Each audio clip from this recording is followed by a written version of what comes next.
Hello everyone, it's me Skin Glow and Afro and welcome back to my YouTube channel. Now I've been taking a little quick break because I've been busy, but I'm back now. So I wanted to talk about the whole OGX Johnson & Johnson scandal. It's always freaking Johnson & Johnson, ain't it? I mean, how many bloody times do we have to talk about Johnson & Johnson before they get the message? You need to quit.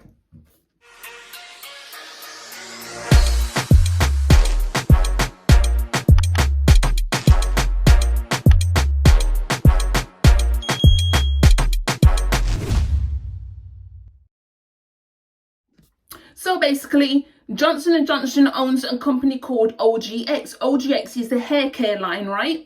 And I've even used some of OGX's shampoos. I've used the Moroccan argan oil and I've also used the peppermint shampoo along with the argan oil conditioner, which was really good. However, I stopped using that back in 2019, and I'm also only using black hair care, black owned products on my hair at the moment, which I should discuss in another video. However, basically the American version of these shampoos, because here in the UK we have stricter regulations, in America some of their shampoos contains a preservative which is called DMDM hydrotoin.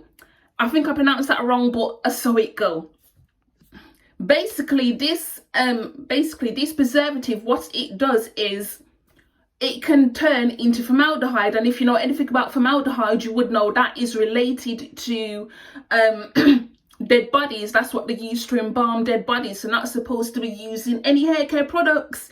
But of course, as per usual, it's always friggin' America, isn't it? Why don't they ever regulate their stuff properly? Because there's no reason why DMDM hydrotoin, which can turn into formaldehyde, should be in products that a lot of women are using. Now, basically, the issue is this preservative is causing women's hair to fall out. Once the hydrotoin turns into formaldehyde, it makes women's hair fall out.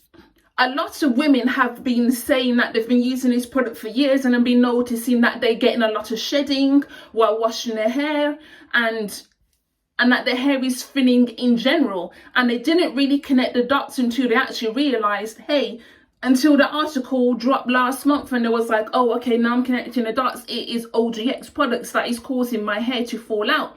And as you know, Johnson & Johnson is a very controversial product. I mean, they are, I believe, the number one company in the world, for like hair care things. So, like their talcum powder, they also own some companies that do antihistamines and all these different kind of things. I only found out 2 weeks ago that they also own Neutrogena. So guess who's no longer using Neutrogena?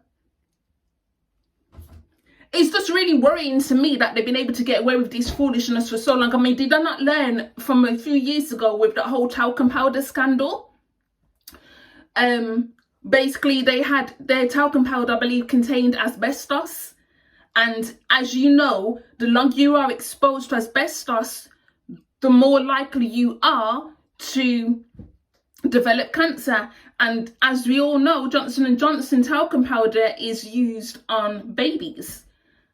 For the most part, I mean, don't get me wrong, adults can use it as well, but for the most part, that is what Johnson & Johnson's talcum powder was used for babies. So I'm thinking to myself, what the rascal is going on here?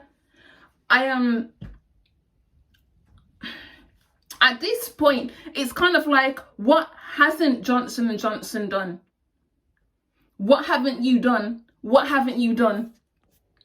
Because I do not understand how you can keep releasing products that are so harmful to women's bodies. Now, OGX, a lot of people have said on Twitter that they're going to stop using products that cater towards black women, because apparently products that are catered towards white women are better for them. But you're not understanding, Johnson & Johnson OGX, those products are not catered towards black women. Those are catered towards white women. The majority of people who use OGX are white women. So what does that tell you? Huh? What does that tell you? You want to go and use products that cater towards white women, yet OGX is, and that's causing their hair to fall out. And there's also black women have been using OGX products, and that's also causing their hair to fall out. But you want to go and switch to white owned brands, which are not necessarily better for you. It don't make a lick of sense.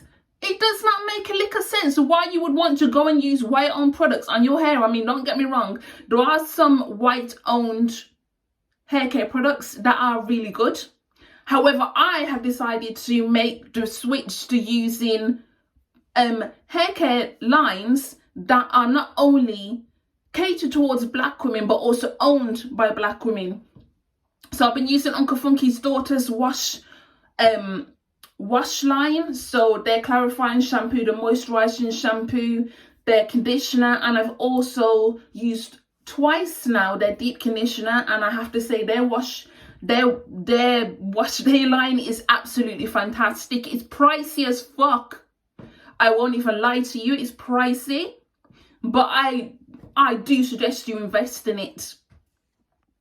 My leave-in conditioners are also black owned, so I use 2 leave-in conditioners. I use Alikay Naturals lemongrass leave-in conditioner when my hair is in a protective hairstyle, and I also use T Giant's leave-in conditioner when my hair is out of a protective hairstyle. So yes, that's what I do, and I wash my hair every 2 weeks, and I refresh my hair once a week.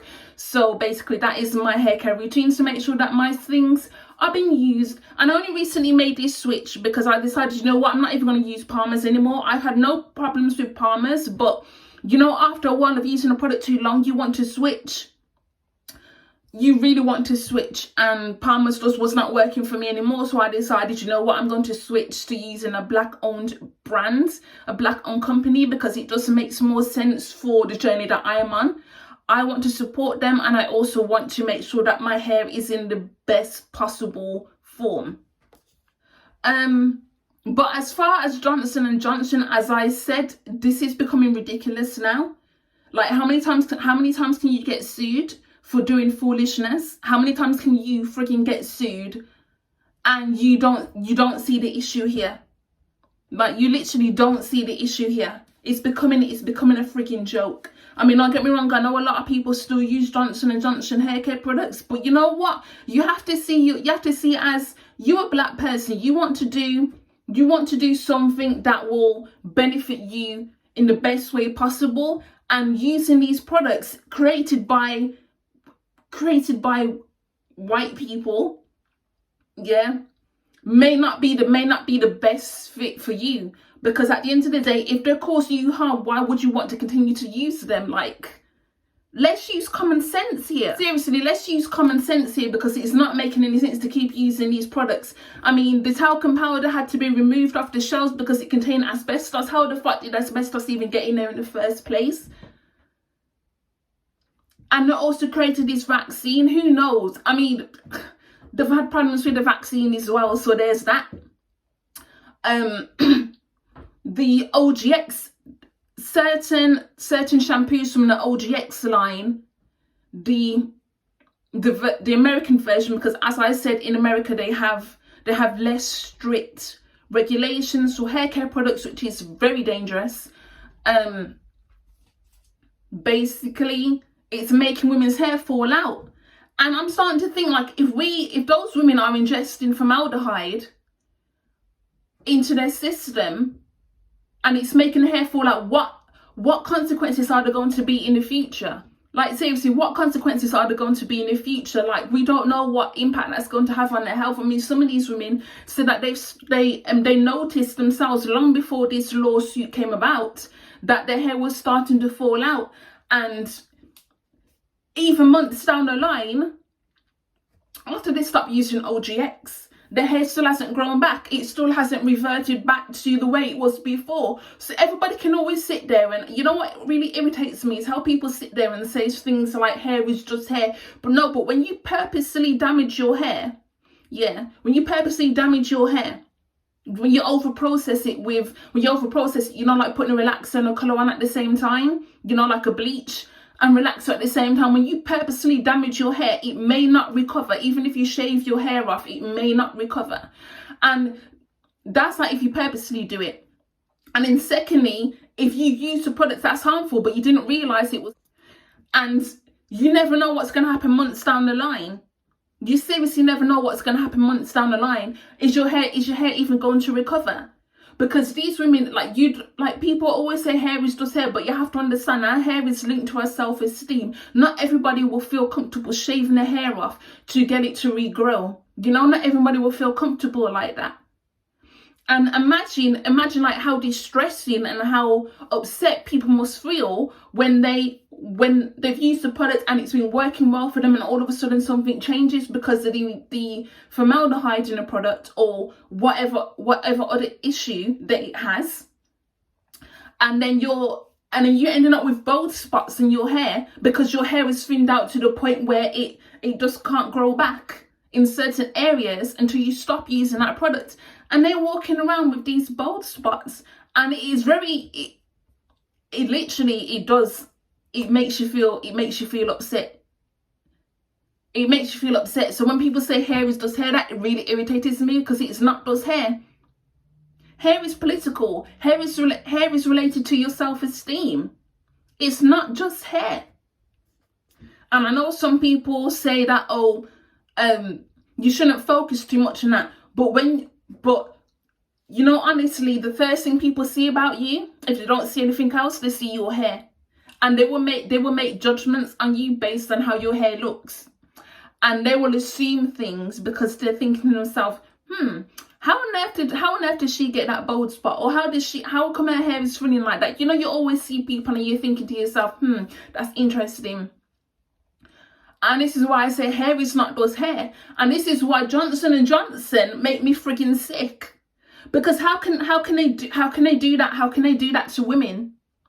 And particularly because we know that black women do tend to purchase white-owned brands to use on their hair. We know this.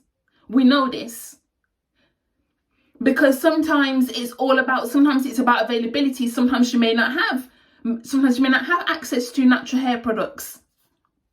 You honestly may not have access to these natural hair products, so you have to go with what is available. And unfortunately, sometimes that is those products that are made and produced by white-owned companies, and these white-owned companies don't give a flying F about you. They don't.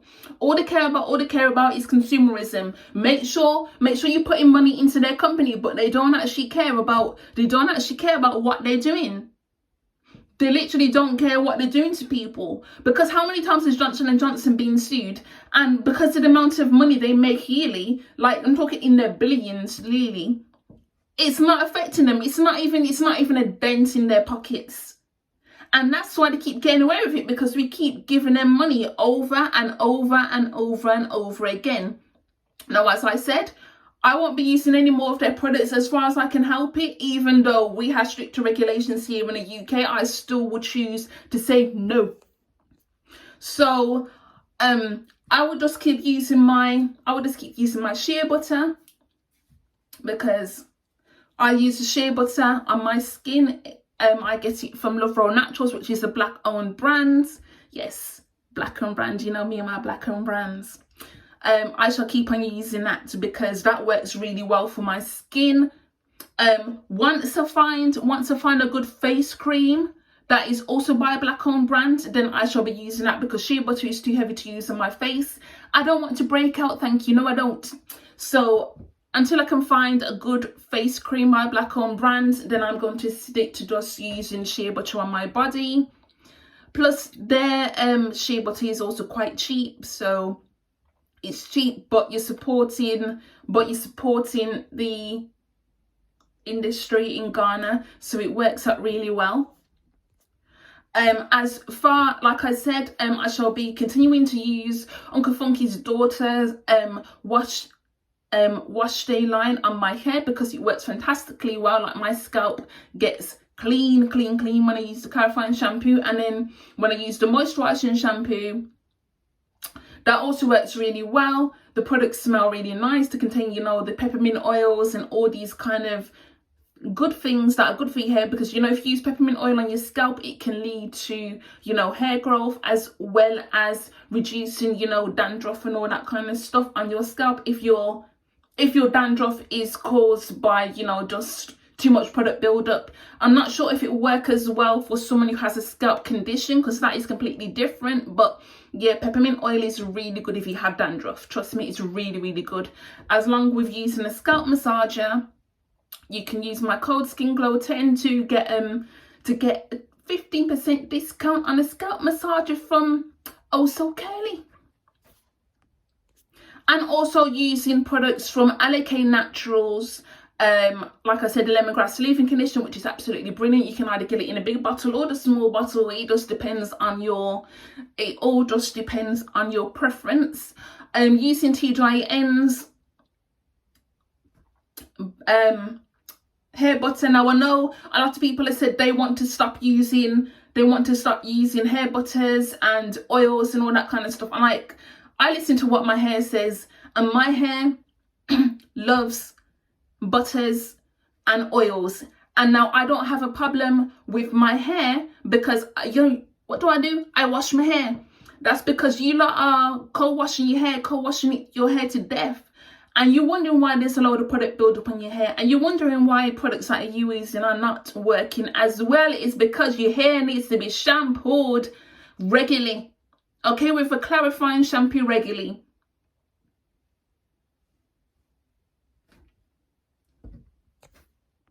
Like, I'm not trying to be judgmental or anything, but like, honestly, let's use common sense here. You need to be shampooing your hair regularly if you want everything to come off your hair. This co-washing madness, I've never really understood co-washing. Do what you're gonna do, but then don't cry that your products are not working as well, because of course they're not working as well. Co-washing contains very, very, very little ingredients that can actually clean your hair, and they most certainly are not cleaning your scalp.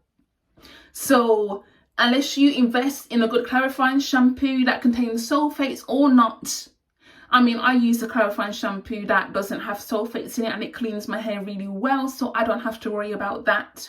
But there are some clarifying shampoos that do contain sulfates, which are also really fantastic, because sometimes you need sulfates to get rid of sulfates. It all just depends, but because I'm not using any products with sulfates in my hair, I don't have to worry about that. But anyway, let me round up this video here. So like I said, I shall continue to use black owned products on my hair, and I'm only using one product on my skin: shea butter. That's right. This is not me talking about the shower gel or soap I use. But you know, once again, if I find a really good shower gel or soap that I like that can go with my skin, then I shall use it, you know. I shall. But simple works for me because my skin is really sensitive. So I use shea butter. I've also gone back to using a black owned skin scrub. So yeah, that works really well. So, you know, I'm doing my thing. Like, I'm getting older. You got to take better care of your skin, because all that stuff you put on your skin, some of it you can ingest. Like, some of it does go into your system, let's be honest. Some of it does. So Johnson & Johnson, got suck your mother and do it well, because I'm not understanding this foolishness. You keep getting away with nonsense, and I'm not understanding. Like, at this point, you won't be cancelled, but I'm hoping that people do their due diligence, read ingredients before you purchase things. Please read before you purchase. And also, if you use a product that you've never used before, always do a patch test 24 hours before you plan to use it. This is not just about hair dyes, but this is about literally everything you use on your skin. So like a body scrub, creams, whatever, do a patch test. You can just like get a little bit of product, just put it on the back of your ear and leave it for the rest of the night. You don't have to wash it off. And then in the morning, if you've had no reaction, then you know you can use this product. It's better than putting a whole product on your freaking skin and then burning up your ass or skin. You don't want to do that. You don't want to burn up your freaking skin. Trust me. You don't. Because I've had so many rashes on my skin from things I've used. it's not worth it. It's not worth it. Trust me, it's not worth it. Do better. You understand? Do better. Johnson & Johnson, do better. Because at this point in time, you're doing foolishness. You understand? You're doing foolishness. So that is the end of my video. I hope you enjoyed it. I shall be posting links down below to all the products that I use, so you can get them. And like I said, don't forget to use my code SkinGlow10 if you want a 15% discount, or I can also put down the direct link that I have for Also Curly, so you can get a 10% discount if you would like. You can get a water bottle, you can get a scalp massage, you can get a silk pillowcase, you can get a silk scarf, a silk bonnet. Just go crazy. Yeah, go crazy. Trust me. All right, I gone. Bye.